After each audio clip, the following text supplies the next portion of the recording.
আসসালামু আলাইকুম everyone. TNT-Lessons এর আজকের ভিডিও লেকচারে তোমাদের সবাইকে জানাচ্ছি স্বাগত। আশা করি তোমরা সবাই অনেক ভালো আছো এবং সুস্থ আছো। আমরা আলোচনা করছিলাম সলিড মেকানিক্সের একটি গুরুত্বপূর্ণ টপিক নিয়ে, এটা হচ্ছে এসএফডি বিএমডি। আগের ভিডিওতে আমরা এএফডি এবং এসএফডি দেখার চেষ্টা করেছি। আজকে আমরা বিএমডি দেখার চেষ্টা করব। What is the full meaning of BMD? বিএমডির ফুল মিনিং হচ্ছে bending moment diagram. So bending moment diagram সেটা জানার আগে আসলে তোমাকে বুঝতে হবে যে বেন্ডিং মোমেন্টটা কি বা বেন্ডিং জিনিসটাই বা কি। ঠিক আছে, চলো আর দেরি না করে শুরু করা যাক। সো সবার প্রথমে আমরা একটা কাজ করি। কি কাজ করব সেটা হচ্ছে আগে বেন্ডিং মোমেন্টটা কি সেটা একটু বুঝি। ঠিক আছে, বেন্ডিং মোমেন্টে যদি আমরা একটা সংজ্ঞা বা ডেফিনেশন দেখার চেষ্টা করি তাহলে সেটা এরকম দাঁড়ায়: a bending moment is a reaction induced in a structure element when an external force or moment applied to the element causing the element to bend. মানে হচ্ছে যখন বাইরে থেকে কোনো ফোর্স বা এক্সটার্নাল মোমেন্ট অ্যাড করা হয় তখন আমার বিমটা কি করে, বেন্ড করার চেষ্টা করে বা বেঁকে যাওয়ার চেষ্টা করে, সেইটাকেই আমরা বলি হলো বেন্ডিং মোমেন্ট। বা তার মোমেন্টটা ফোর্সের জন্য বা তার নর্মাল কনসেন্ট্রিক মোমেন্টের জন্য বিমটা যে বেন্ড করছে সেইটাকে আমরা বলি বেন্ডিং মোমেন্ট। এবং একটা বিমের প্রত্যেকটা পয়েন্টে কতটুকু বেন্ড করছে বা কতটুকু ভ্যালু আছে বেন্ডিং মোমেন্টের, সেটা যে ডায়াগ্রাম দিয়ে প্রকাশ করা হয় সেটাকে আমরা বলি বেন্ডিং মোমেন্ট ডায়াগ্রাম। ধরো এই একটা ফোর্স দেয়া হচ্ছে এখানে, আমি যদি আরেকটু বলি, দেখো এইখানে একটা সাপোর্ট দেয়া আছে। ঠিক আছে, এখানে কোনো সাপোর্ট নেই, নর্মাল একটা বিম। আমি এটাকে কি করবো, নিচের দিকে যদি ফোর্স দেই, দেখো কি করবে, সে বেঁকে যাওয়ার চেষ্টা করবে বা নর্মালি চলে যাচ্ছে। তার এই পাশে সাপোর্ট থাকার কারণে সে নর্মালি এইভাবে চলে যাচ্ছে।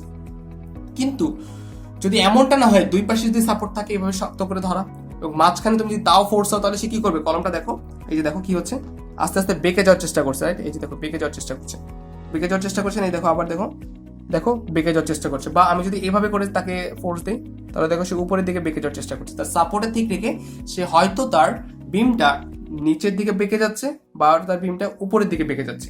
সো এটাই আসলে বেন্ডিং মোমেন্ট, যে আসলে তার ফোর্স দেওয়ার কারণে সে আর লোডটা নিতে না পারে, সে আসলে তার কিছু ডিফ্লেকশন হচ্ছে এবং সে বেন্ড করে যাচ্ছে।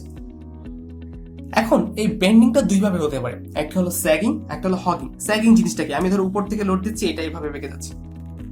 এই যে দেখো এইভাবে ছিল, স্ট্রেট লাইন ছিল, দেখো এই যে দেখো, এটাকে আমরা বলি স্যাগিং।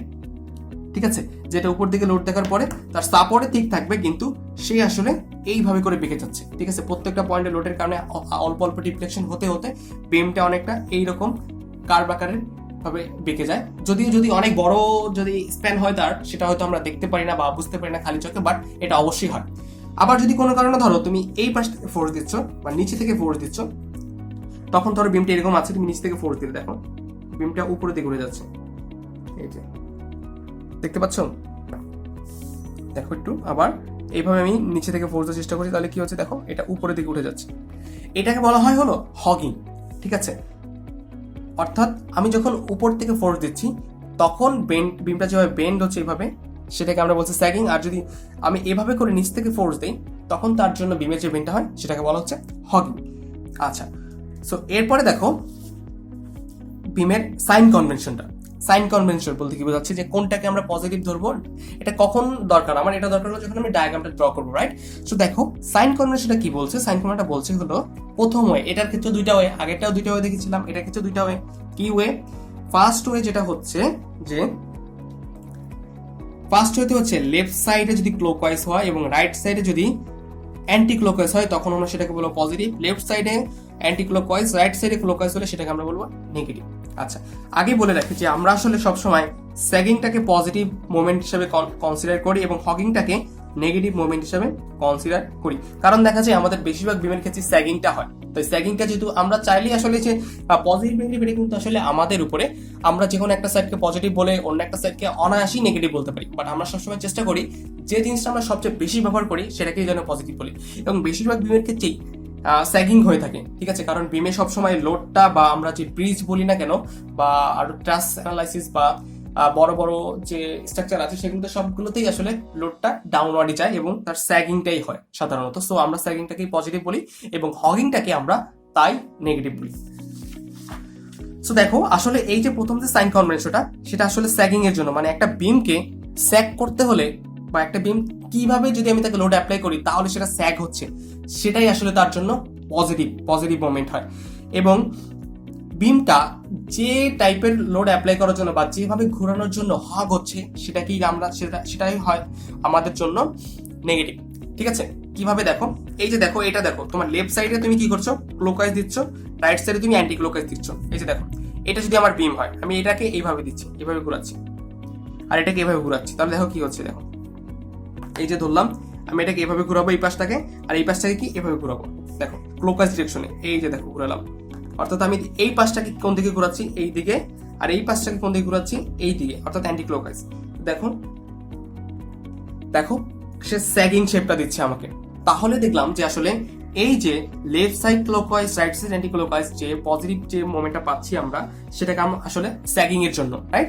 এরপরে আসি যে নেগেটিভ, ফার্স্ট ওয়েতে নেগেটিভ যেটা বলি আমি, নেগেটিভ বলতে বোঝাই হলো যে এইভাবে আমি দেখো এই বিমটাকে এখন এই পাশটাকে এই দিকে ঘুরাবো, এই দিকে অ্যান্টি ক্লকওয়াইজ, এবং রাইট সাইডটাকে আমি ঘুরাবো ক্লকওয়াইজ ডিরেকশনে, মানে এই দিকে। দেখো এটাকে এই দিকে ঘুরাচ্ছি এবং এইটাকে ঘুরাচ্ছি অ্যান্টি ক্লকওয়াইজ, অর্থাৎ এখন আমার লেফট সাইডটা অ্যান্টি ক্লকওয়াইজ এবং রাইট সাইডটা ক্লকওয়াইজ কাজ করছে এভাবে। তখন দেখো বিমের যে এটা শেপটা সে উপরের দিকে উঠে যাচ্ছে, অর্থাৎ তার বেন্ডিংটা এখন উপরের দিকে, এবং সেটাকে আমরা বলি হগিং। হগিং এর জন্য সেটা হচ্ছে, এবং এটাকে আমরা বলি নেগেটিভ। এখন কথা হলো এটা কিভাবে ক্যালকুলেট করতে হয়।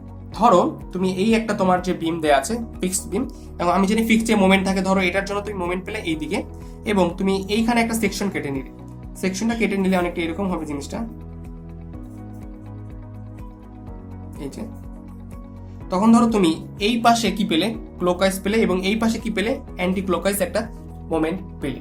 তখন তুমি সেটাকে বলবে, সেটার জন্য তুমি যে ভ্যালুটা পাচ্ছ সেটা হবে তোমার পজিটিভ বেন্ডিং। বুঝতে পেরেছো? যখন তুমি একটা সেকশন কেটে নিয়েছো, আমি বলছি আমাদের প্রথম যে ওয়েটা সেটা হচ্ছে সেকশন কেটে নেওয়ার জন্য।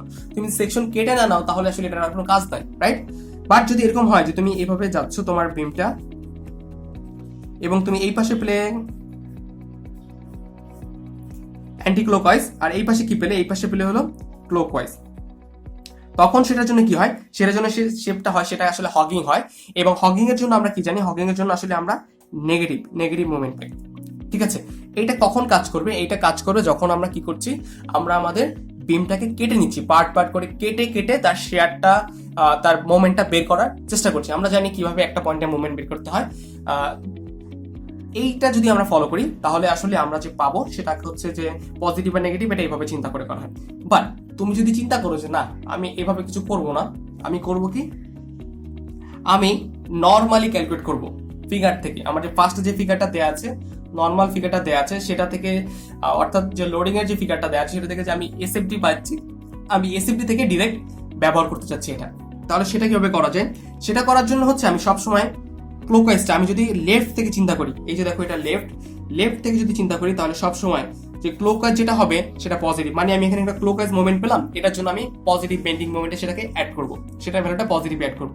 এবং আমি এরপরে দেখা গেল আমি এখানে একটা কোনো কারণে কনসেন্ট্রিক একটা অ্যান্টি ক্লকওয়াইজ পেলাম, সেটাকে আমি এটা ক্লকওয়াইজ হয়েছে, সো এটাও ক্লকওয়াইজ হয়েছে, সো এই ক্লকওয়াইজটা পেলাম, সেটাও আমাকে কি করবে, সেটাও আমাকে অবশ্যই আমাকে কি করবে, সেটা আমাকে পজিটিভ একটা মোমেন্ট দিবে।